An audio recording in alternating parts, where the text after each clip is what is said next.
सातवां अवतार है यज्ञ नारायण भगवान का, आठवां अवतार ऋषभदेव जी, नौवां अवतार है पृथुराजा, 10वां अवतार है मत्स्य नारायण भगवान, 11वां अवतार है कूर्म नारायण भगवान। मंदराचल पर्वत को अपनी पीठ पर समुद्र मंथन के वक्त धारण किया था। 12वां अवतार है धनवंतरी, समुद्र में से अमृत कुंभ को लेकर के प्रकट हुए हैं। 13वां अवतार है मोहिनी का, छलता से देवताओं को अमृत पिलाया और दानवों को ठगा है। 14वां अवतार चतुर्दशो नारसिंह, 14वां अवतार जो है वो नृसिंह भगवान का है। पंचदशम वामनकम, 15वां अध्याय जो अवतार जो है वो वामन जी का है। बलि राजा का सर्वस्व हर लिया, उसका कल्याण भी किया। 16वां अवतार परशुराम भगवान का, पृथ्वी को 21 बार अधर्मी राजाओं से नक्षत्री बनाया। फिर 17वां अवतार वेदव्यास जी का है। 18वां अवतार रामचंद्र प्रभु का है। 19वां अवतार बलराम जी दाऊजी, जो भगवान कृष्ण के बड़े भाई बनकर के आए हैं, शेषावतार है, तो वो 19वां अवतार। 20वां अवतार भगवान साक्षात लीला पुरुषोत्तम कृष्णचंद्र प्रभु का। 21वां अवतार बुद्ध, भागवत में तो ये लिखा बुद्ध अवतार होगा। और फिर 22वां अवतार हंसा अवतार है। 23वां अवतार हयग्रीव अवतार। 24वां अवतार जो है उसमें विकल्प है, कोई कोई लोग धर्म को 24वां अवतार मानते हैं, तो कोई कोई लोग जो है वो मनु महाराज को 24वां अवतार भगवान का मानते हैं। ये 24 अवतार, और यही 24 अवतारों से, उनके चरित्रों से भरा पड़ा यह भागवत, जिसमें ये 24 अवतारों की सुंदर सुंदर श्रेष्ठ श्रेष्ठ कथा है। और ऐसा श्रीमद् भागवत वो व्यास जी ने सुखदेव जी महाराज को सिखाया है। तो अवतार प्रयोजन वो सुना दिया। तदनंतर एक और चौथा प्रश्न पूछा गया है। हे सुत पुराणी, आपने कहा कि भगवान धर्म की रक्षा के लिए अवतार लेते हैं। अब ये कहिए कि किम कर्म, भगवान कृष्ण ने अवतार लिया तो उन्होंने क्या क्या लीला की। सुत जी ने कहा कि दशम स्कंद में सुना दूंगा, सुन लेना। फिर 5वां केवताराश्च, कितने अवतार है? अभी 24 अवतार हमने सुने, उतने अवतार हैं।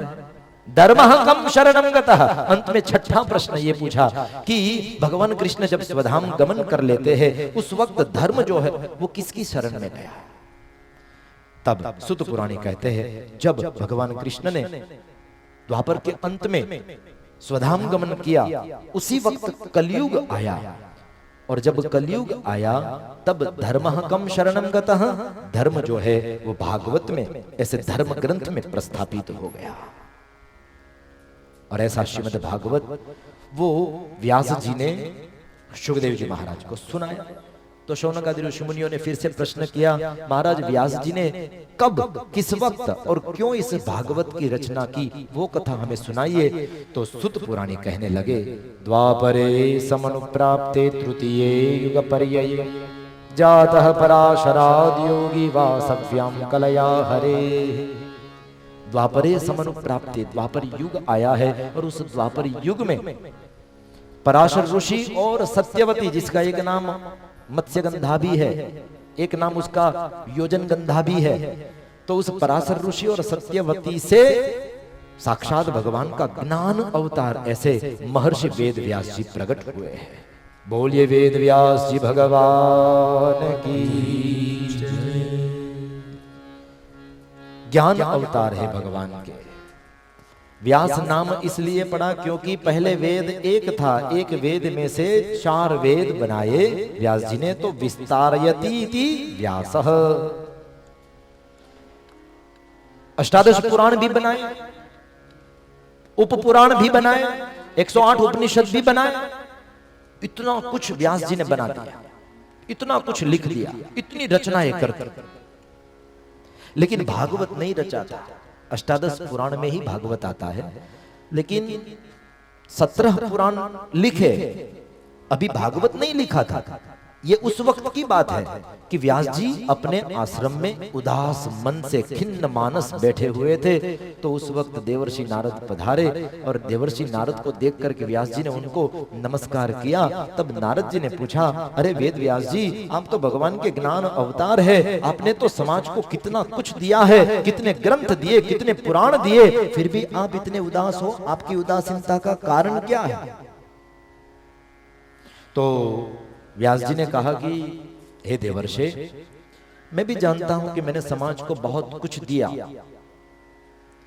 लेकिन इतना कुछ लिखने के बाद भी इतनी इतनी रचनाएं मैंने कर दी, फिर भी मुझे पता नहीं, मुझे संतोष नहीं हो रहा है। मुझे जो परम सुख चाहिए, जो मुझे आनंद चाहिए, वो आनंद मुझे मिल नहीं रहा है। पता नहीं देवर्षि क्या कारण होगा। आप महान है, महापुरुष है, थोड़ा आप ही मुझे बताओ कि क्या त्रुटि हो गई है मुझसे। तो देवर्षि नारद ने आंखें बंद की और फिर आंखें खोल करके व्यास जी के दुख का कारण जान लिया। तुरंत कहा, व्यास जी माफ करना, हाँ शायद हो सकता है कि मैं बोलूं वो बात आपको अच्छी न लगे, लेकिन आपने जितने भी शास्त्र पुराण लिखे हैं उन सभी शास्त्रों में, पुराणों में आपने ज्ञान और वैराग्य की बातें ही लिखी है। अभी तक एक भी शास्त्र आपने भक्ति युक्त नहीं लिखा है। और माफ करना, आगे समय बहुत खराब आ रहा है, कलयुग आ रहा है, तो कलयुग में आपकी ये जो ज्ञान और वैराग्य से भरी बातें हैं वो लोग सरलता से स्वीकार नहीं कर पाएंगे। तो आपको भक्ति से युक्त ऐसा ग्रंथ लिखना चाहिए। और हे वेद व्यास जी, ये भी ध्यान रखिएगा, ये भी सुन लीजिएगा कि जिस ग्रंथ में, जिस पुराण में भक्ति का निरूपण न हो, वो ग्रंथ, वो शास्त्र, वो तो वायसम तीर्थम है, वो तो कौओं को बैठने का स्थान है। तद वायसम तीर्थमुशंति मानसा, भागवत में लिखा है। और वेदव्यास जी, आपको ये पता है मैं इस जन्म में नारद बना हूं, ब्रह्मा की संतान हूं, देवताओं ने ये मुझे वीणा दी है और त्रिलोक में मेरी गति है, सब जगह जाता हूं, कहीं पर कोई मुझे रोकता नहीं है, टोकता नहीं है, अखंड परमात्मा के ध्यान में मस्त रहता हूं, व्यस्त रहता हूं। ये सब के पीछे कारण क्या है पता है? व्यास जी ने कहा, नहीं, पूर्व जन्म में मैंने भी तो भक्ति की है, वही भक्ति के कारण देखो इस जन्म में देवर्षि नारद बना। इसीलिए कहता हूं व्यास जी, ऐसा पुराण रचो जिसमें न केवल ज्ञान वैराग्य ही हो, अपितु उसमें भक्ति का भी निरूपण हो। व्यास जी ने कहा, रुको रुको देवर्षि, रुको, थोड़ा रिवाइंड करो। आपने अभी ये बोला कि पूर्व जन्म में मैंने भक्ति की, तो आपको आपका पूर्व जन्म याद है? बोले हाँ। अच्छा, तो महाराज वो सुना दीजिए। तो नारद जी ने कहा, देखो पूर्व जन्म में दासी पुत्र था, मेरी माँ जो है वो एक श्रोत्रिय ब्राह्मण के यहाँ उनके बर्तन मांजना, कपड़े धोना वगैरह काम करती थी। मैं एक ही उनका बेटा था, मेरी उम्र थी उस वक्त 5 वर्ष। वर्षाकालीन ऋतु में हमारे गांव में बड़े संत आए, तो उन संतों के साथ रह करके उनका सत्संग सुन करके, मैं तो 5 ही वर्ष का था, लेकिन मुझे सत्संग का ऐसा रंग लगा, ऐसा रंग लगा। फिर तो चातुर्मास परिपूर्ण करके वो साधु संत वापिस दूसरे गांव जाने के लिए तैयार हुए, तो मैं भी उनके साथ जाना चाहता था, क्योंकि वो संत की माया जो थी वो मुझे लग गई थी। उनका जो प्रेम था मेरे प्रति, वो मुझे ये कह रहा था कि मैं भी उनके साथ चला जाऊं। लेकिन संतों ने मुझे रोक दिया। संतों ने कहा, तुम्हारी माँ तुम्हारी जिम्मेदारी है, पहले वो जिम्मेदारी, वो धर्म जो है उनको निभाओ, फिर जब जिम्मेदारी पूरी हो जाए तब भजन कर लेना, तब हमारे साथ आ जाना, अभी तुम जाओ। तो महाराज मैं तो रो पड़ा था उस वक्त, क्योंकि साधु मेरी नजर के सामने से जा रहे हैं, तो ऐसा लग रहा था जैसे शरीर में से प्राण जा रहा है। और फिर तो मैं अपनी माँ की सेवा वगैरह करने लगा साधु आज्ञा से। और अकस्मात बस एक बार मेरी माँ का भी अवसान हुआ। मैं दुखी नहीं हुआ, क्योंकि मैंने यही सोचा जैसे भगवान की मर्जी। ये साधु की साधुता है। कभी भी सच्चा साधु, कभी भी सच्चे धर्म गुरु, संत, महापुरुष, वो विपरीत परिस्थिति में भी अपने मन को विचलित नहीं होने देते हैं। कोई भी परिस्थिति हो, हमेशा बड़े बड़े महापुरुष भगवान उनका धन्यवाद ही व्यक्त करते हैं। जो भी हुआ, जैसा भी हुआ, प्रभु तुम्हारी मर्जी। नरसिंह मेहता के पास जो पत्नी थी, वो पत्नी बहुत अच्छी थी, संस्कारी थी, धार्मिक थी। तो नरसिंह मेहता भगवान के मंदिर में जाकर के रोज भगवान से कहते, प्रभु तुम्हारा बहुत धन्यवाद, तुमने मुझे अच्छी पत्नी दी। और तुकाराम के पास पत्नी थोड़ी कर्कशा थी, थोड़ी स्वभाव से उल्टी चलने वाली थी। तो तुकाराम भी जाते थे मंदिर में, और वो भी जाकर के भगवान से यही प्रार्थना करते थे, भगवान थैंक यू, धन्यवाद। क्यों? क्योंकि तूने मुझे कर्कशा स्वभाव से बिगड़ी पत्नी दी ना, तो अच्छा है, मेरा घर में ध्यान ही नहीं रहता, मैं तो हमेशा तेरे में ही लगा रहता हूं। विपरीत परिस्थिति हो, फिर भी हमेशा महापुरुष जो होते हैं भगवान का धन्यवाद ही व्यक्त करते हैं, धन्यवाद ही व्यक्त करते हैं। तो हे व्यास जी, मेरी माँ का अवसान हुआ, उनका उत्तर क्रिया वगैरह सब कार्य संपन्न किया, और फिर मैं उत्तर दिशा की ओर चल पड़ा। मार्ग में मुझे कहीं कहीं खाना पीना वगैरह, कोई जगह रुकने का बंदोबस्त वगैरह हो जाता था, भगवान की कृपा से। क्यों ना हो, जो भगवान के रास्ते पर चलता है, भगवान उनके योगक्षेम का वहन करता है। अनन्यास चिंतयन्तो माम ये जनाः पर्युपासते तेषां नित्याभियुक्तानां योगक्षेमं वहाम्यहम्। जब हम भगवान के रास्ते पर चलने लगते हैं, तब भगवान की जिम्मेदारी बन जाती है कि वो हमारे योगक्षेम का वहन करे। फिर भगवान पर छोड़ दो। हम भगवान पर नहीं छोड़ते, ये सबसे बड़ी उपाधि है।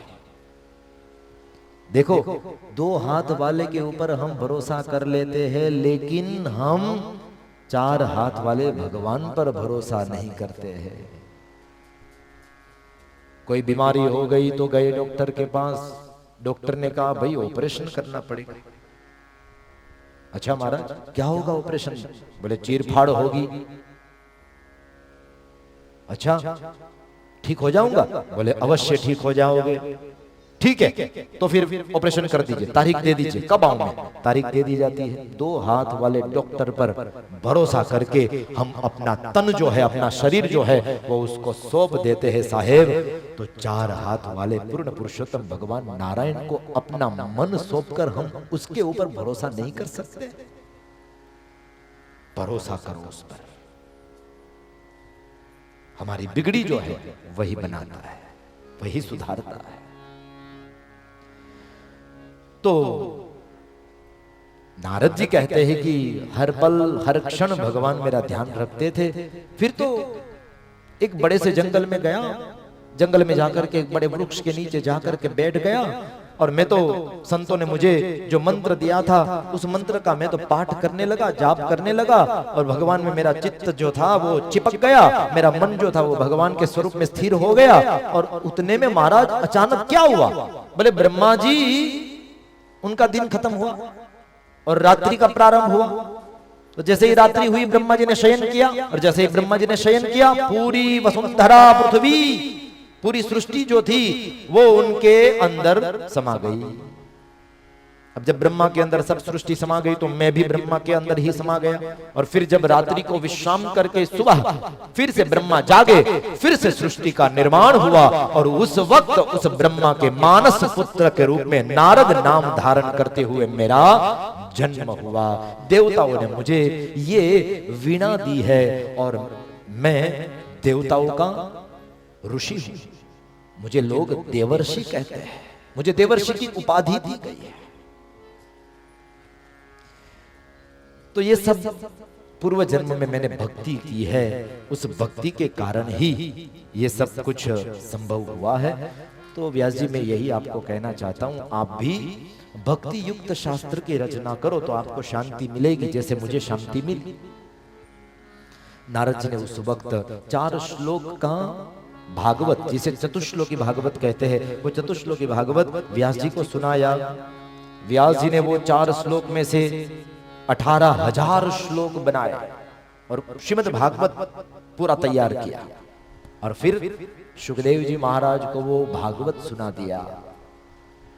अब शौनक जी ने फिर से प्रश्न किया कि हे सुत जी, कृपा करके ये कहिए कि सुखदेव जी महाराज तो जन्म लेने के बाद तुरंत ही जंगल में चले गए थे। भक्त हमारे बीच में परम पूज्य धर्म धुरंधर लालजी महाराज श्री पुष्पेंद्र प्रसाद जी महाराज श्री पधारे। जोरदार करतल ध्वनि से हम उनका स्वागत अभिवादन करते हैं। फिर से एक बार मैं धर्मकुल के चरण में वंदन करता हूं।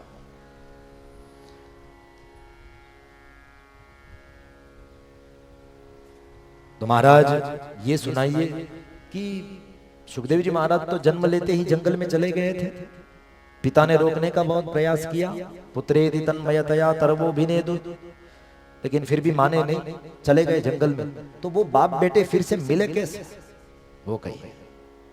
तो सुत जी कहते हैं, जिस संसार से डर करके सुखदेव जी महाराज जंगल में भाग गए, उस संसार में अज्ञान को हटाने वाला ज्ञान प्रदीप, ऐसा भागवत जब व्यास जी ने रचा लिखा तो उनके श्लोक जो थे वो व्यास शिष्य वन में गुनगुना रहे थे, जंगल में गुनगुना रहे थे। और उन श्लोकों को जंगल में बैठे बैठे सुखदेव जी महाराज भी सुन रहे थे। कहीं कहीं पर यह भी वर्णन हुआ है कि वो सुखदेव जी महाराज तो उस वक्त निर्गुण निराकार के ध्यान में व्यस्त थे, मस्त थे। लेकिन जैसे ही सगुण साकार भगवान कृष्ण का भागवत का ये दिव्य दिव्य श्लोक जो थे वो सुने तो उनकी चित्त वृत्ति निर्गुण निराकार से हट गई और सगुण साकार में परिवर्तित हो गई। अब इच्छा हुई कि अरे ये तो भागवत के श्लोक बहुत ही सुंदर है, मैंने तो 2-4 ही सुने हैं, तो क्यों ना पूरा भागवत सुन लिया जाए। तो शिष्यों को कहा, किसने आपको ये सब सिखाया है? बोले हमारे गुरु ने। कौन है आपके गुरु? बोले महर्षि वेद व्यास जी। अच्छा, मतलब मेरे पिताजी, चलो मुझे भी उनके पास ले चलो।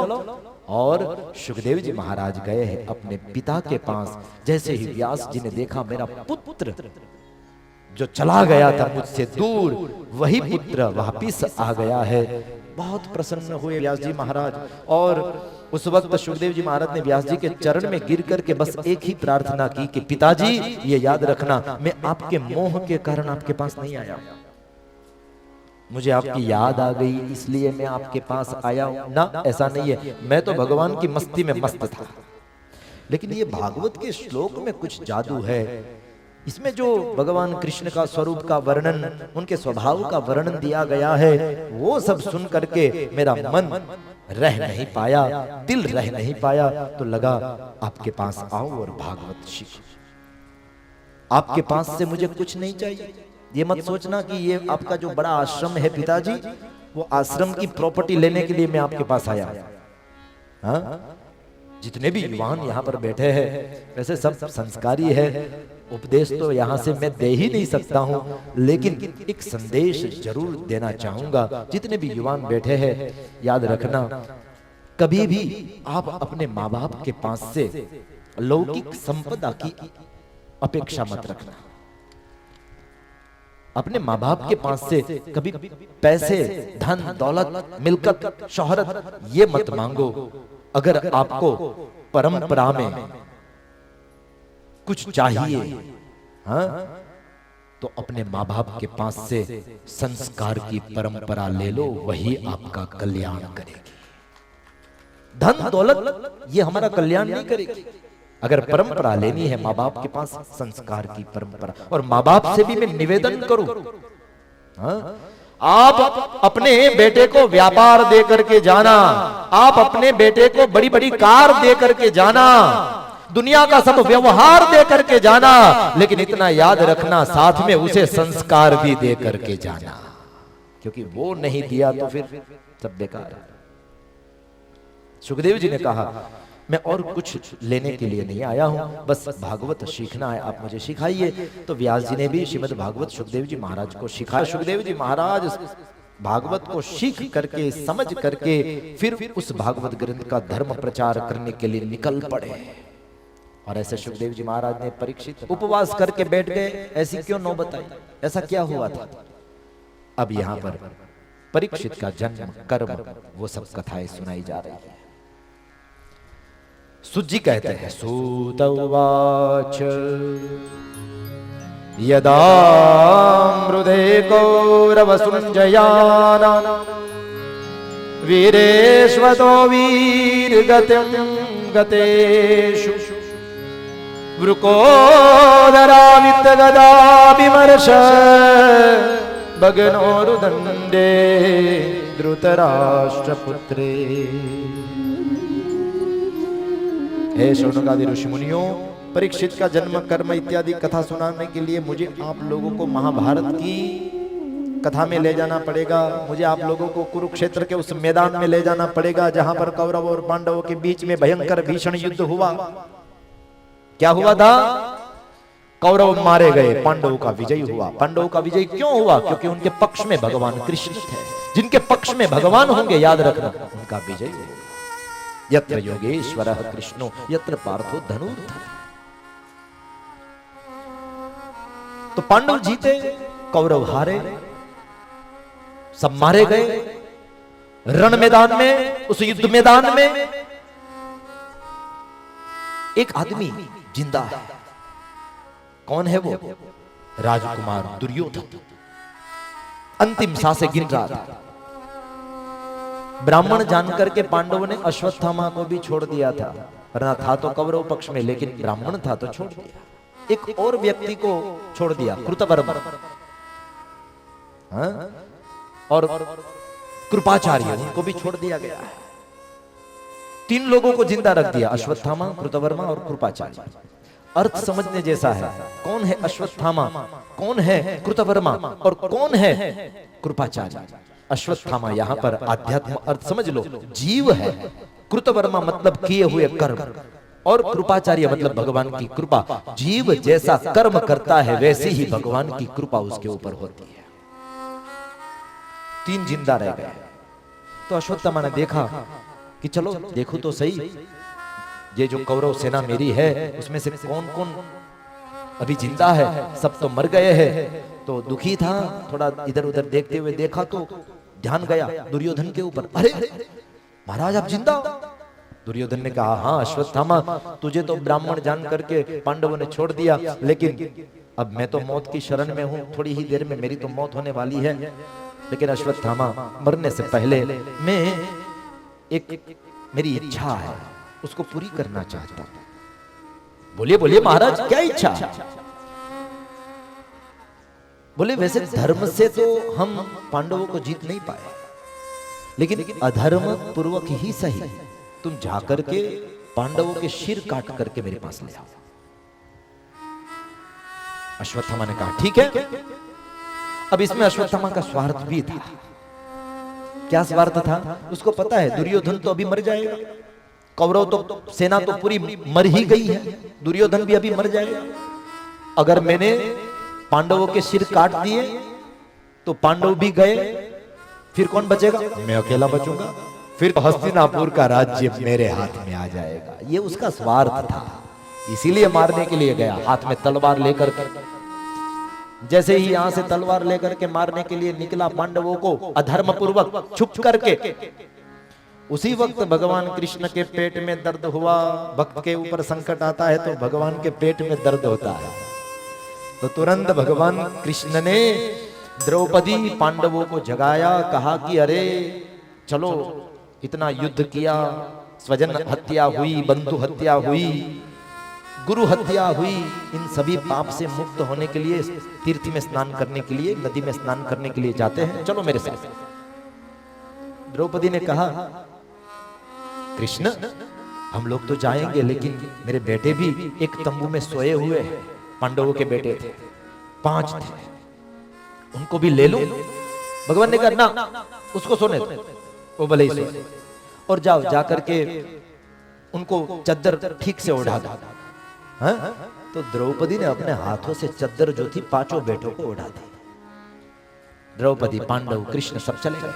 अब हाथ में खड्ग लेकर के अश्वत्थामा आया है, तंबू में प्रवेश किया, देखा 5 पांडवों के पुत्र सोए हुए हैं, चद्दर ओढ़ी हुई थी, उसे लगा 5 पांडव सोए हुए हैं, क्योंकि पांडव के बेटे पांडव जैसे ही लग रहे हैं। भीम का बेटा भीम जैसा, अर्जुन का बेटा अर्जुन जैसा, कद काठी में ऐसे ही लग रहे हैं।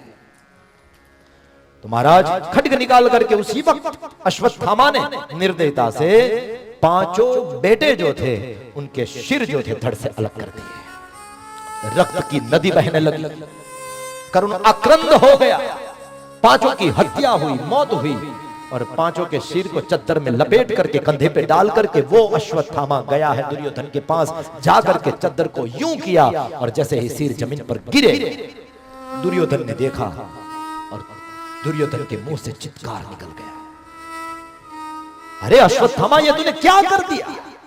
मैंने तुझे पांडवों को मारने के लिए बोला था और तू पांडवों के बेटों को मार करके आया। अरे तूने बहुत गलत किया, बहुत गलत किया, तूने पांडव वंश में किसी को जिंदा नहीं रखा। इतना बोलते बोलते दुर्योधन मर गया। अब अश्वत्थामा को डर लगा, बाप रे ये तो मेरे से गलती हो गई, मैंने तो पांडवों के बदले पांडव पुत्रों को मार दिया, अब तो ये अग्नि में घी डालने जैसी बात हो गई, अब पांडव मुझे छोड़ेंगे नहीं। अगर पांडव में से 4 भाई छोड़ भी दे, लेकिन 5वां वो अर्जुन, वो तो छोड़ेगा ही नहीं, वो तो मार करके ही रहेगा। क्या कर, भागा। इधर पांडव द्रौपदी कृष्ण स्नान करके वापिस आए। द्रौपदी ने जैसे ही अपने बच्चों के तंबू में जाकर के देखा, आहा रक्त की नदी बह रही है और बिना सिर के 5 धड़ बच्चों के उनकी मां के सामने पड़े हुए हैं। द्रौपदी ने आज इतना रोई, इतना रोई, इतना चित्कार किया, दौड़ करके पांडव आए, पांडव भी रो पड़े। इस प्रकार का दृश्य देख करके अर्जुन को बहुत ही क्रोध आया, प्रभु देखो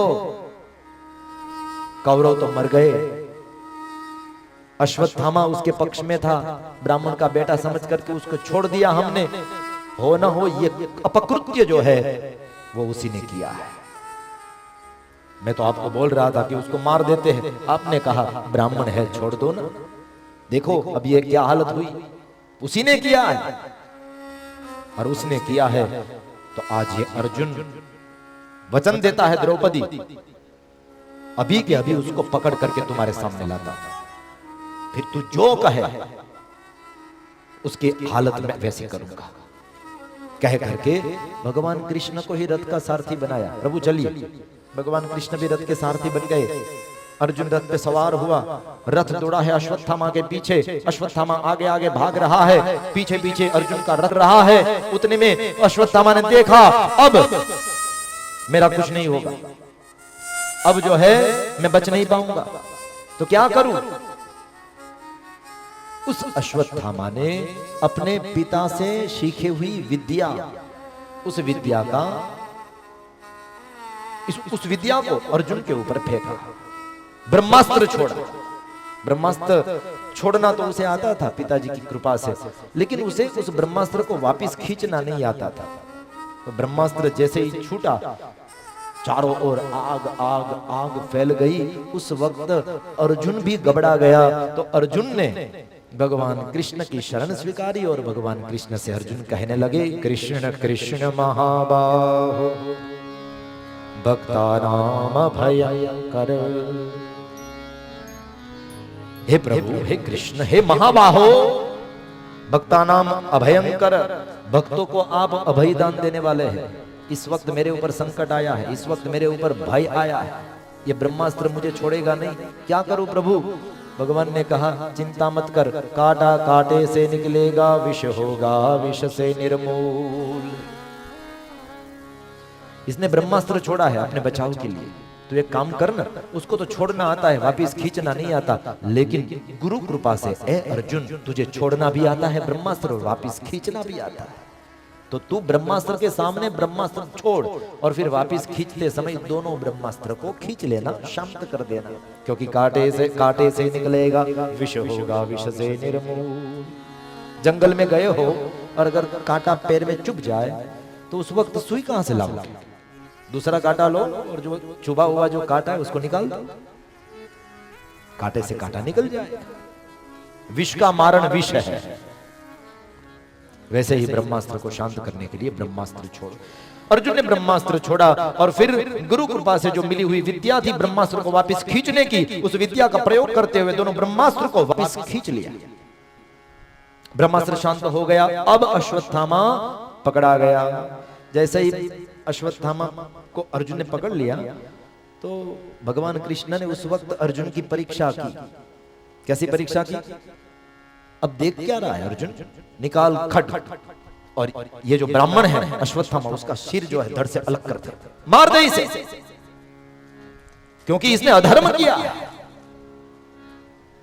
भगवान कृष्ण ने कहा देखो कितने कितने को मारेंगे तो वो अधर्म कहलाता है। मत्तम प्रमत्तम उन्मत्तम सुप्तम बालम स्त्रियम जड़म प्रपन्नम वीरथम भीतम न रिपुम हंति धर्मविद। इतने लोगों को मारना नहीं चाहिए। कितने लोगों को? बोले मत्तम, जो अभिमान से युक्त हो, हमारा शत्रु, ऐसे अभिमानी शत्रु को उसका अज्ञान समझ करके छोड़ देना चाहिए। प्रमत्तम, प्रमादी हो, हाँ आलसू हो, हम उसके सामने लड़ने के लिए जाए और वो आलस के कारण हथियार भी हाथ में न उठाए, तो ऐसे शत्रु के सामने लड़ करके फायदा भी क्या? प्रमत्तम, उन्मत्तम, जो पागल हो हमारा शत्रु, उसको पागलपन उसका समझ करके छोड़ देना चाहिए। उन्मत्तम, सुप्तम, अगर हमारा शत्रु सोई हुई अवस्था में है तो उसे छोड़ देना चाहिए, उसे मारना नहीं चाहिए। बालम, अगर हमारा शत्रु छोटा बालक है उसे भी माफ कर देना चाहिए। स्त्रियम, अगर कोई स्त्री हमारी शत्रु है उस पर दया भाव रखना चाहिए। स्त्री को कभी शत्रु समझना नहीं चाहिए, उसे छोड़ देना चाहिए। स्त्रियम, फिर कहा जड़म, अगर कोई हमारा शत्रु जड़ हो, होते ना कुछ लोग जड़ भक्त, तो ऐसे जड़ को भी छोड़ देना चाहिए। वीरथम, रथ के बगैर जो शत्रु हो। भीतम, डरा हुआ हो। नरिपुम हंति धर्मवीर, ऐसे शत्रु को मारना नहीं चाहिए। लेकिन अर्जुन, ये जो अश्वत्थामा है वो तो आतताई है, ऐसे आतताई को तो मार ही देना चाहिए, खत्म कर दे इसको, मैं तुझे आज्ञा देता हूं। तब अर्जुन ने बहुत सुंदर कहा, प्रभु कैसे मारूं? ब्राह्मण का बेटा है, ब्राह्मण को हमेशा वंदन करना चाहिए। हाँ कुछ अपराध हो जाए तो उसका ताड़न तो नहीं होना चाहिए, उसको मारना तो नहीं चाहिए, छोटी मोटी कोई शिक्षा उनको कर देनी चाहिए, हाँ छोटा मोटा दंड दे देना चाहिए, लेकिन ब्राह्मण को मारना ये तो अपराध है। भगवान प्रसन्न हुए अर्जुन की बात को सुन करके, साफ साफ कहा मैं तो तेरी परीक्षा कर रहा था, हाँ परीक्षा में तू पास हो गया, अब क्या करे? बोले इसको लेकर के द्रौपदी के पास जाएंगे, क्योंकि सबसे बड़ा गुनहगार तो ये द्रौपदी का है। माता शिशूनाम निधनम सुतानाम निशम्य घोरम परितप्यमाना, सबसे ज्यादा दुख जो है द्रौपदी को पहुंचा है इसके अपकृत्य के कारण। द्रौपदी निर्णय लेगी, अश्वत्थामा को द्रौपदी के सामने ले जाया गया। जैसे ही अश्वत्थामा को रस्सी से बांध करके अर्जुन द्रौपदी के सामने ले जाते हैं, उसी वक्त द्रौपदी ने क्या देखा, अरे मेरे पतिदेव रस्सी से बांध कर एक ब्राह्मण को मेरे सामने ले आ रहे हैं। आकर के अर्जुन ने कहा, द्रौपदी देख यही है हमारे पुत्रों का हत्यारा, तू मुझे जैसे ही कहे मैं इसको मार देता हूं, तू जो बोले वो सजा मैं इसको करता हूं, तू बोल तू किससे प्रसन्न होगी? उस वक्त द्रौपदी ने बहुत उदार शब्द कहे, उवाच चासहन्त्यस्य बंधनानयनम सती मुच्यताम एष ब्राह्मणो नितराम गुरुः। अरे पतिदेव, ये आपने क्या कर दिया? अब ब्राह्मण के बेटे को रस्सी बांध करके घसीट करके ले आए, आपको शर्म नहीं आया? ये ब्राह्मण का बेटा है, ये ब्राह्मण है, और हमारे कुल में तो हमेशा ब्राह्मण की पूजा होती है, और आपने ब्राह्मण के साथ ऐसा व्यवहार किया। मैं कहती हूं, आप यही सुनना चाहते हो ना कि मैं इसको क्या सजा करूं? मैं कहती हूं मुच्यताम मुच्यतामेश, इसको छोड़ दो, क्योंकि ब्राह्मण है। नितराम गुरु वर्णानाम ब्राह्मणों गुरु, सभी वर्णों का गुरु जो है वो ब्राह्मण है। और ये मत भूलना पतिदेव कि ये किसका बेटा है? गुरु द्रोणाचार्य का ये बेटा है। जिस गुरु ने आपको शस्त्र और शास्त्र की विद्या सिखाई, उसके बेटे के साथ आप ये व्यवहार करेंगे? क्या ये व्यवहार आपको शोभा देगा? इसलिए कहते हैं मुच्यता मेष ब्राह्मणो नितराम गुरु। तीसरी बात, जैसे इसने मेरे 5 बच्चों को मार दिया, तो बच्चों के शव को देख करके मैं कांप उठी, मेरा दिल द्रवीभूत हो गया, मैं करुणा कंद करने लगी, रोने लगी। मुझे कितनी उस वक्त तकलीफ हुई। अब आप इसे मार दोगे तो इसकी मां जो कृपी है, द्रोणी है, उसको तकलीफ नहीं होगी। मैं चाहती नहीं हूं कि दुनिया की कोई और मां दुखी हो, इसलिए मुच्यता मेष ब्राह्मणो नितराम गुरु, छोड़ दीजिए। अब छोड़ने की बात की तो भीम भी वहां पर खड़े थे। तो भीम ने तुरंत ऊंची आवाज में कहा अर्जुन से, और वक्र दृष्टि करके कहा, अर्जुन नहीं, छोड़ना नहीं है। हमारे 5 बेटों को मारा है, इसे मारना ही है, छोड़ना नहीं है। द्रौपदी कह रही है कि छोड़ दो, बड़े भाई भीम कह रहे अर्जुन को इसे मार दो। अब दुविधा तो अर्जुन के लिए खड़ी हुई, क्या करूं? पत्नी की सुनूंगा तो भाई उसको दुख होगा, और अगर भाई की सुन ली तो पत्नी दुखी हो जाएगी। घर पर भी कभी कभी गृहस्थियों की हालत ऐसी हो जाती है, पत्नी की सुने तो मां बुरा मान जाती है, और मां की सुने तो पत्नी बुरा मान जाती है। ऐसे समय में हमारे भारत देश के पति क्या करें? क्या करना है? अर्जुन ने जो निर्णय लिया, अर्जुन ने जो किया, वो करना है भारतवर्ष के पतियों। क्या करना है? अर्जुन ने ना अपनी पत्नी की सुनी और ना ही अपने बड़े भाई की सुनी। उस वक्त अर्जुन सीधे भगवान कृष्ण की शरण में गए। वैसे ही गृहस्थी को चाहिए उस वक्त न पत्नी की सुनो न मां की सुनो, पास में ही मंदिर होता है, मंदिर में जाकर के ठाकुर जी के सामने माला एकाध घुमा दो, वो ठाकुर जी ही कुछ रास्ता निकाल देगा। साहब रास्ता तो ईश्वर निकालता है, भगवान निकालता है। यहां पर भी कृष्ण ने रास्ता निकाला। अर्जुन ने कहा प्रभु क्या करूं? भाई कहता है मार दो, पत्नी कहती है छोड़ दो, अब आप बोलो वैसा करूं। अब सबकी नजर कृष्ण पर है, क्योंकि अब फाइनली डिसीजन जो था वो कृष्ण के हाथ में गया, सुप्रीम कोर्ट वाला। सबकी नजर थमी हुई थी कृष्ण के ऊपर, कृष्ण क्या कहेंगे? उस वक्त कृष्ण ने कहा ब्रह्म बंधुर्न हन्तव्यः। हे अर्जुन, ब्राह्मण को मारना नहीं चाहिए। जैसे ही सुना ब्राह्मण को मारना नहीं चाहिए, द्रौपदी खुश हो गई। चलो मेरे पक्ष में बात आई, मेरे पक्ष में बात आ गई। भीम को थोड़ा गुस्सा आया, अरे भगवान कृष्ण ने भी ये क्या कर दिया? कह दिया कि ब्रह्म बंधुर्न हन्तव्यः, ब्राह्मण को नहीं मारना चाहिए।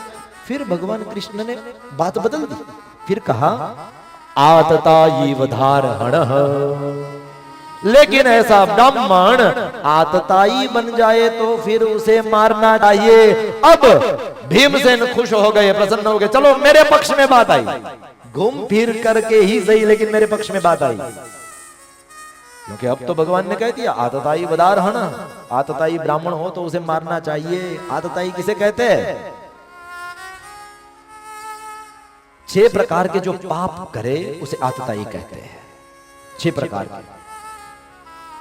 किसी को जला करके मार देना आतताई पना है, किसी को जहर खिला करके मार देना आतताई पना है,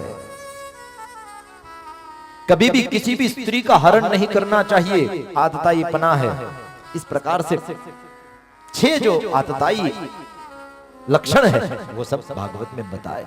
आतताई वदारहणः, आतताई को मार देना चाहिए। भीम राजी हो गया तो अर्जुन ने कहा चलो अब तो फाइनल निर्णय हो गया है, अब इसको मार ही देना है। तो हाथ में तलवार ली और जैसे ही अश्वत्थामा को मारने के लिए अर्जुन जी जा रहे थे और जैसे ही तलवार को उठाई, उसी वक्त भगवान कृष्ण ने कहा अरे अर्जुन सुन तो लो, ब्राह्मण को शस्त्र से नहीं मारते। बोले महाराज तो ब्राह्मण को शास्त्र से मारा जाता है। किस प्रकार? बोले ब्राह्मण को शस्त्र से नहीं, शास्त्र से ऐसे मारो कि उसकी शिखा जो है उसको काटो। उसके मस्तिष्क पर मणि है, अश्वत्थामा के पास मस्तिष्क पे मणि था, उसके मणि को ले लो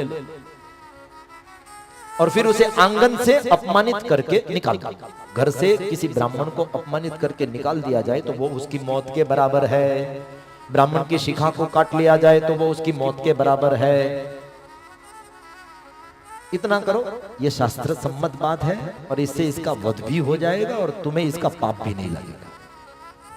ठीक है महाराज। तो अश्वत्थामा की शिखा काट ली गई, मणि छीन लिया गया और आंगन से उसको निकाल दिया गया। इस प्रकार अपमानित होने के कारण वो अश्वत्थामा प्रतिशोध की भावना में जल रहा था। अब तो हस्तिनापुर का राज्य जो था वो पांडवों के हाथ में आ गया है। युधिष्ठिर महाराज हस्तिनापुर के राजाधिराज बन गए हैं। तो भगवान द्वारिकाधीश ने सोचा कि चलो अब तो आपका सब काम हो गया है और मेरी अब तो यहाँ जरूरत है भी नहीं। वैसे भी कितने दिनों से मैं आपके पास रुका हुआ हूँ, तो अब मैं द्वारिका वापिस लौटूं क्योंकि वहां के लोग भी मेरा इंतजार कर रहे हैं। तो हे पांडवों, हे कुंता जी, बुआ है, बुआ अब मुझे आज्ञा दो, अब मैं जाऊं द्वारिका। तो जैसे ही जाने की तैयारी कर रहे थे, रथ वगैरह सात्विकी उद्धव वगैरह लेने के लिए आ गए थे भगवान कृष्ण को, रथ वगैरह तैयार हुआ। उसी वक्त प्रतिशोध की भावना में जल रहा ऐसा अश्वत्थामा फिर से एक बार अपकृत्य करता है। इस बार पांडवों को मारने के लिए 5 ब्रह्मास्त्र उसके सामने छोड़े और उत्तरा जो अभिमन्यु की पत्नी है, उस उत्तरा के गर्भ में छोटे से परीक्षित है, उस परीक्षित को, उस गर्भ को नाश करने के लिए भी एक ब्रह्मास्त्र छोड़ा। वो नहीं चाहता था कि पांडव वंश में से कोई भी बचे, उसका वंश ही मैं खत्म कर दूंगा। तो 5 ब्रह्मास्त्र आ रहे हैं पांडवों की ओर, एक ब्रह्मास्त्र उत्तरा की ओर। उत्तरा ने देखा, अरे ये ब्रह्मास्त्र मेरी ओर आ रहे हैं, अभी वो मेरे गर्भ को खत्म कर देगा। अब मैं क्या करूं, अब मैं क्या करूं? कुछ नहीं किया, सबसे पहले दौड़ करके भगवान कृष्ण की शरण में गई। भगवान कृष्ण की शरण में जाकर के दोनों हाथ जोड़ करके उत्तरा ने भगवान की अद्भुत स्तुति की। पाहि पाहि महायोगिन देवदेव जगत्पते, नान्यं त्वदभयं पश्ये यत्र मृत्युः परस्परम्। अभिद्रवते मामीश शरस्तप्तायसो विभो, कामं दहतु मां नाथ मामे गर्भो निपात्यताम्।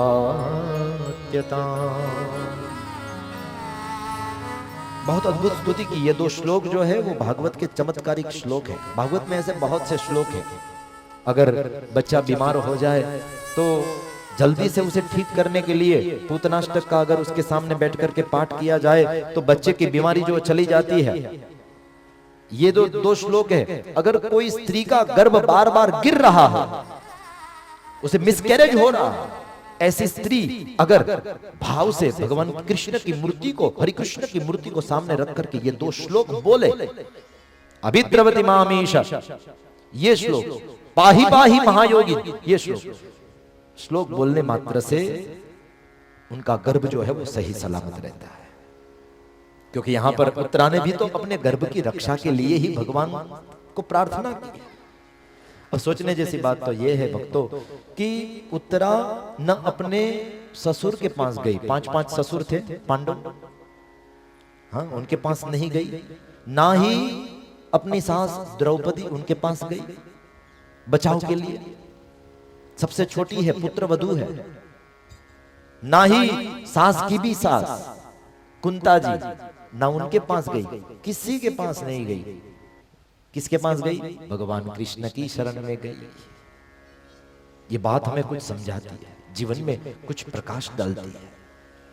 क्योंकि एक बार हुआ था ये कि द्रौपदी और कुंता जी अपने कमरे में बैठे बैठे बातें कर रहे थे, जिसमें कुंता जी द्रौपदी को ये सुना रहे थे कि देखो द्रौपदी बहू, देखो बेटी, जब भी हमारे ऊपर संकट आए, हाँ कोई विपत्ति आए, तो किसी की शरण में नहीं जाना है। केवल शरण जो है वो भगवान कृष्ण की ही स्वीकार करनी है। दो हाथ वाले के पास द्रौपदी कभी मत जाना। दो हाथ वाला कुछ नहीं करता तो चार हाथ वाला है। तो कृष्ण के पास जाना, किसी और के पास कभी भी मत जाना। हम लोग प्रायः दो हाथ वाले के पास दामन फैला करके गिड़गिड़ाने लगते हैं। दो हाथ वाले के पास मत जाओ, चार हाथ वाले के पास जाओ, क्योंकि वो जब कृपा की बारिश करता है, याद रखना हर जीवन के संकट को वो हर लेता है। इसीलिए वो हरि है, हरति इति हरि। जो हमारे दुख को, संकट को, विपत्ति को हरे, वो हरि। अब ये बात जो थी वो उत्तरा कहीं कोने में खड़ी खड़ी सुन रही थी कि ये सास बहू क्या बातें कर रहे हैं। उस बात को सुन रही थी, तो उत्तरा ने वो बात दिमाग में बैठा ली कि जब भी संकट जीवन में आवे तो कहीं भी नहीं जाना है, भगवान कृष्ण की शरण में जाना है। तो आज तो उत्तरा के ऊपर संकट आ गया, इसीलिए किसी के पास न जाते हुए सीधी उत्तरा भगवान कृष्ण की शरण में गई। तो भगवान की शरण में गई तो भगवान ने रक्षा भी की। तुरंत भगवान ने वो जो 5 ब्रह्मास्त्र पांडवों की ओर आ रहे थे, उसे सुदर्शन चक्र छोड़ करके शांत कर दिया। और उत्तरा की ओर जो ब्रह्मास्त्र आ रहा था उसके गर्भ के नाश के लिए, तो भगवान कृष्ण ने अपना छोटा सा रूप धारण कर लिया। छोटे से रूप में उत्तरा के गर्भ में प्रविष्ट हो गए और वो जो ब्रह्मास्त्र था उसकी जो दाहग्नि थी उसको भी शांत कर दिया और गर्भ की भी परमात्मा ने रक्षा कर दी। इस प्रकार पल पल हमेशा कृष्ण ने पांडवों की रक्षा की है। उत्तरा, द्रौपदी, कुंता सबकी रक्षा की है। अब सबको सुरक्षित करके भगवान द्वारिका जाने के लिए तैयार ही हुए कि तुरंत एक जबरदस्त पात्र भगवान के सामने आ गया। और वो पात्र है कुंता, जिसका नाम है पृथा। चरित्र कुंता जी का भी बहुत सुंदर है। दुर्वासा ऋषि की 2 साल तक सेवा की थी, भोजन कराया था दुर्वासा ऋषि को। ध्यान से सुनना, किसको? दुर्वासा। क्योंकि दुर्वासा क्रोधी है, वो कोई भी गलती चला नहीं लेते। उसके सामने कोई भी त्रुटि हो जाए, गलती हो जाए, भोजन में, सामग्री में इधर उधर कोई भी अपवित्रता हो गई तो हाथ में कमंडलू बांस में ही रहता है, पानी निकाल करके सीधा श्राप दे देते हैं। ऐसे दुर्वासा ऋषि की 2 साल तक सेवा की कुंता जी ने, एक फरियाद का मौका नहीं दिया कुंता का, एक फरियाद का मौका नहीं दिया। तो ऐसे कुंता जी बुआ है भगवान कृष्ण की, तो भगवान के पास आई, भगवान के सामने आई और दोनों हाथ जोड़ करके भगवान कृष्ण से, न केवल कुंता, बहुत सारे लोग ये कहते हैं कि कुंता ने ही स्तुति की, नहीं, भागवत में ये लिखा है, ब्रह्मतेजो विनिर्मुक्तैः आत्मजैः सह कृष्णया प्रयाणाभिमुखं कृष्णं इदमाह पृथा सती। पृथा सती। कुंता अकेली स्तुति नहीं कर रही है, अपने पूरे परिवारजनों को साथ में लिया, पांडवों को भी साथ में लिया है, कृष्णया मतलब द्रौपदी, द्रौपदी को भी साथ में लिया। सब लोग मिलकर के भगवान की स्तुति कर रहे। लेकिन हाँ, मुख्य रूप से आगे कुंता है और हाथ जोड़ करके कुंता जी ने 26 श्लोक में भगवान कृष्ण की जाते समय स्तुति की है। पहला श्लोक, नमस्ये पुरुषं स्वाद्यं ईश्वरं प्रकृतेः परम अलक्ष्यं सर्वभूतानां अंतर बहिरवस्थितम्। हे आदि पुरुष, मैं आपको नमस्ये, नमस्कार करते हुए। कुंता ने अपनी स्तुति की शुरुआत जो है वो नमस्ये, नमस्कार से की, क्योंकि जो भगवान को नमस्कार करता है वो भगवान को बहुत ही प्यारा लगता है। अरे जो सबको नमस्कार करे वो तो सबको अच्छा लगता है, जो झुकता है वो सबको प्यारा लगता है। Humility makes a man lovable to all. झुकता हुआ इंसान सबको अच्छा लगेगा, प्यारा लगेगा।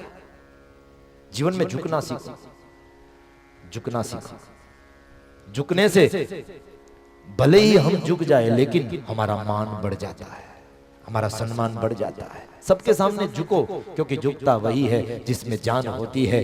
अकड़पन तो मुर्दे की पहचान होती है। इसीलिए हमेशा जिंदा आदमी जो है वो सबको झुकता है, सबको झुकता है। गुजराती में कहते हैं नमे ही तो सौने गमे, तो नमस्कार करता है, सबको झुकता है, वो सबको प्यारा लगता है। दूसरा, जो सबको झुकता है वो टिकता भी है। हाँ? जो झुकता है वो टिकता भी है।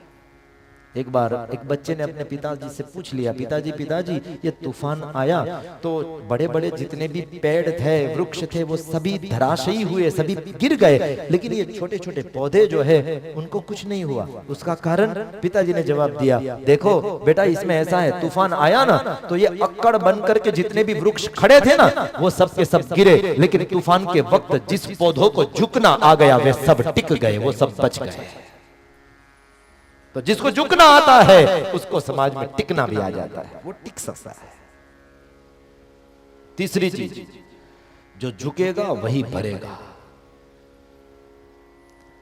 जो झुकेगा वही अपने अंदर कुछ भर पाएगा।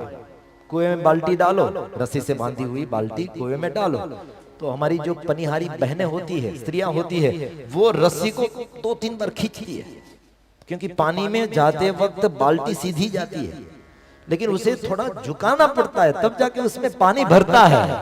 हाँ, तो वैसे ही अगर हम झुकेंगे तो ही ऐसे सदशास्त्र का ज्ञान हमारे अंदर भरा जाएगा, तभी आ सकेगा, वरना कुछ नहीं आएगा। अक्कड़ बन करके यहाँ पर बैठ करके सुनो तो फिर ज्ञान आएगा नहीं, सब ऊपर से जाएगा। वैसे भी व्यासपीठ ऊपर होती है, आपको बैठाते हैं नीचे तो एक लेवल भी तो नहीं होता है, बोलते हैं तो सब ऊपर से ही जाता है। मैं तो हमेशा कथा में कहता हूँ, इसलिए बीच में दोनों हाथ ऊपर करके नमः पार्वती किया, क्योंकि दोनों हाथ ऊपर करके नमः पार्वती करो ना तो उस वक्त जो भी ऊपर से जा रहा है कुछ हाथ में आ जाता है, तो फिर उसको जेब में रख लेना, मतलब थोड़ा ज्ञान अंदर उतार लेना। नमस्ते पुरुषम स्वाद्यम, है आदि पुरुष मैं आपको नमस्कार करती हूँ। आप कैसे हैं? बोले अलक्ष्यम सर्वभूतानाम अंतर बहिरवस्थितम, आप प्राणी मात्र के अंदर रह करके उसके शरीर का संचालन करते हो, उनकी इंद्रियों का संचालन करते हो, और बाहर रह करके आप इस सृष्टि का संचालन करते हो। तो ये कुंता आपको नमस्कार करती है। प्रभु एक चीज भी ये बुआ आपसे मांगना चाहती है, आप दोगे? भगवान ने कहा, अरे बुआ इस तरह से शर्मिंदा तो मत कर, ऐसी बातें क्यों करते हो? आपका हक है मुझ पर, आपको मेरे पास विनती करने की जरूरत नहीं है, प्यार से मांगो, जो चाहिए मैं दूंगा। बोले पक्का? बोले पक्का। अब कुंता ने इतनी अद्भुत चीज मांगी, साहेब दुनिया में कोई ऐसा व्यक्ति नहीं होगा जो भगवान के पास से ऐसी चीज मांगे, लेकिन कुंता ने मांगी। क्या मांगा? विपदः सन्तु नः शश्वत् तत्र तत्र जगद्गुरो भवतो दर्शनम यत् स्यात् अपुनर्भव दर्शनम। हे प्रभु अगर आप मेरे ऊपर प्रसन्न हैं तो इस बुआ के ऊपर इतनी कृपा कर दीजिए, मैं आपसे कुछ चाहती हूँ। हाँ बुआ बोलो ना क्या चाहिए? बोले अगर देना ही चाहता है तो इस बुआ के जीवन में, इस बुआ के जीवन को तू दुखों से भर दे, विपत्ति से भर दे, तकलीफ से भर दे, मुझे दुख चाहिए। हम तो हमेशा भगवान के पास से सुख चाहते हैं, खुशी मांगते हैं, लेकिन ये क्या बात हो गई? कुंता ने तो उल्टी चीज मांगी, दुख मांगा। कारण भी बताया, प्रभु दुख इसलिए मांग रही हूं क्योंकि जब दुख आता है ना भक्त के ऊपर, तभी तो तुम उसके साथ होते हो, सुख आने पर तो तुम चले जाते हो। अब देखो ना, अब तक दुख था तो तुम हमारे साथ में थे, अब जैसे हस्तिनापुर की राजगादी हमारे बेटे को मिल गई, अब सुख के दिन आ गए, खुशी के दिन आ गए, तो अब आप हमें छोड़ करके द्वारिका जा रहे हैं। तब तक दुख था तो हमारे साथ थे, सुख आया सो आप जा रहे हो। तो याद रखना, ये कुंता कहती है वो सुख पर पत्थर पड़ो कि राम हृदय से जाए। ऐसे सुख का मैं क्या करूंगी कि जिस सुख में मेरा भगवान, मेरा प्रभु, मेरा मालिक, मेरा ठाकुर मेरे साथ न हो। बलिहारी वा दुख की पल पल राम रटाय। इससे अच्छा तो दुख है, कम से कम दुख की घड़ी में पल पल इंसान भगवान के नाम को जपता रहेगा, उसी बहाने भगवान भी उसके साथ रहेगा, सन्निकट रहेगा। तो प्रभु मुझे सुख नहीं चाहिए, मुझे दुख चाहिए।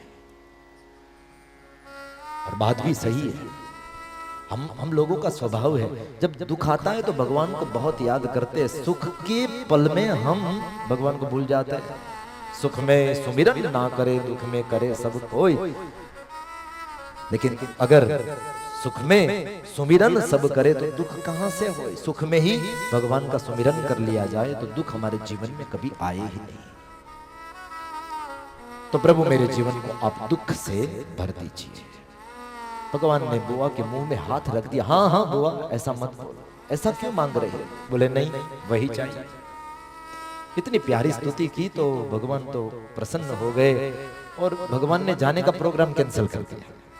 और वैसे भी आज हमें भगवान को द्वारिका भेजना भी नहीं है, आज हम द्विवेदी परिवार के मध्य में ही द्वारिकाधीश को रखते हैं। कल द्वारिका में भगवान को भेजेंगे। हाँ, और फिर आगे के जितने भी प्रथम स्कंद के अंतिम चरित्र और द्वितीय स्कंद के जो चरित्र है, कल तो तृतीय स्कंद चतुर्थ स्कंद तक ले जाना है दोपहर के बाद के सत्र में।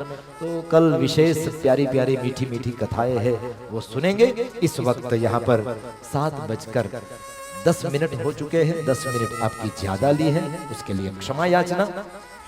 सत्र को विराम दे इस वक्त, उससे पूर्व आइए 2 मिनट के लिए प्रेम और भाव से हरिनाम संकीर्तन का आश्रय किया जाए। स्वामी नारायण नारायण नारायण स्वामी नारायण। पूरा भाव से तालियों की सेवा देते हुए स्वामी नारायण नारायण नारायण स्वामी नारायण नारायण स्वामी नारायण स्वामी नारायण स्वामी नारायण स्वामी नारायण स्वामी नारायण स्वामी नारायण स्वामी नारायण स्वामी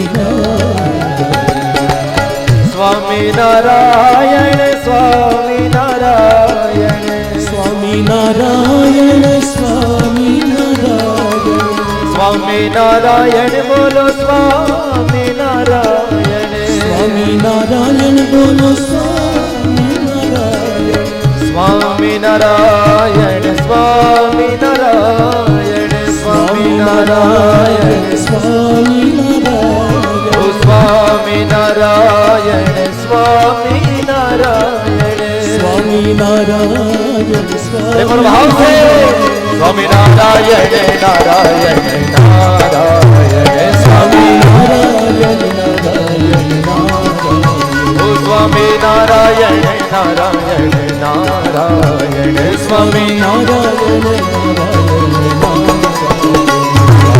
नारायण स्वामी नारायण नारायण स्वामी नारायण स्वामी नारायण स्वामी नारायण प्यार से बोलिए नारायण स्वामी नारायण स्वामी नारायण स्वामी नारायण नारायण स्वामी नारायण स्वामी नारायण स्वामी नारायण स्वामी नारायण स्वामी नारायण स्वामी नारायण स्वामी नारायण स्वामी नारायण स्वामी नारायण स्वामी नारायण स्वामी नारायण स्वामी नारायण स्वामी स्वामी नारायण नारायण स्वामी नारायण स्वामी नारायण स्वामी नारायण स्वामी स्वामी नारायण नारायण स्वामी नारायण स्वामी स्वामी नारायण नारायण स्वामी नारायण स्वामी नारायण स्वामी ओ स्वामी नारायण स्वामी नारायण नारायण हेलो स्वामी नारायण स्वामी नारायण स्वामी नारायण स्वामी नारायण स्वामी नारायण स्वामी नारायण स्वामी नारायण नारायण स्वामी नारायण स्वामी नारायण स्वामी नारायण नारायण स्वामी नारायण स्वामी नारायण स्वामी नारायण स्वामी नारायण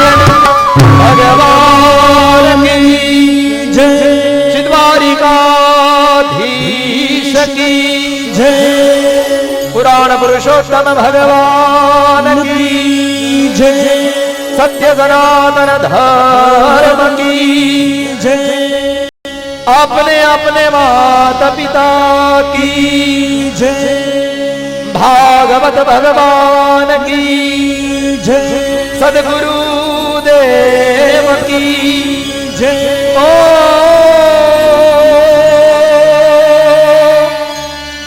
नमः पार्वती पतये हर हर महादेव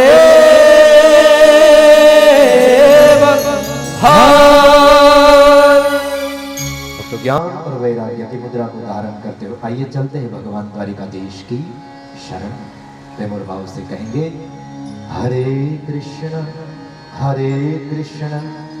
कृष्ण कृष्ण हरे हरे हरे कृष्ण कृष्ण कृष्ण हरे हरे राम राम राम हरे हरे हरे राम राम हरे